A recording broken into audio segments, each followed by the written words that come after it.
credo nei cantastorie che sanno tutto a memoria e fanno di una poesia una semplice fantasia.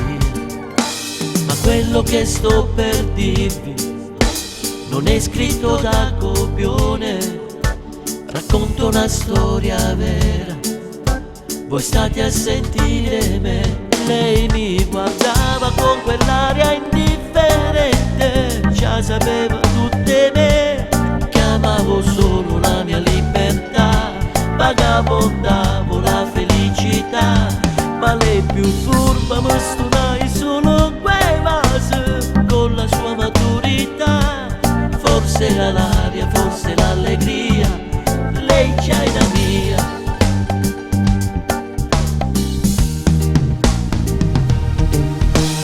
Subito fu la fine di questa storia un po' strana che me lascerà un ricordo che forse non muore più. Il colpo da me accusato più male mi fa sentire, io vittima del mio usare, lei brava ad usare me. Lei mi guardava con quell'aria indifferente, già sapeva tutte me, che amavo solo la mia libertà, vagabondavo la felicità, ma lei più furba mi stunai solo quei vasi con la sua maturità.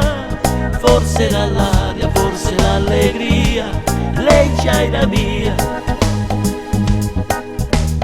È durato poco, era solo un gioco, io che mi illudevo, essa che parteva, non capeva niente, quasi non parlava, mentre chi l'aereo chiusa allontanava, si portava bene, mi lasciavo male, odio quelle sere, sere d'avventure, ma che amore, amore, tutte le parole si perdevano così.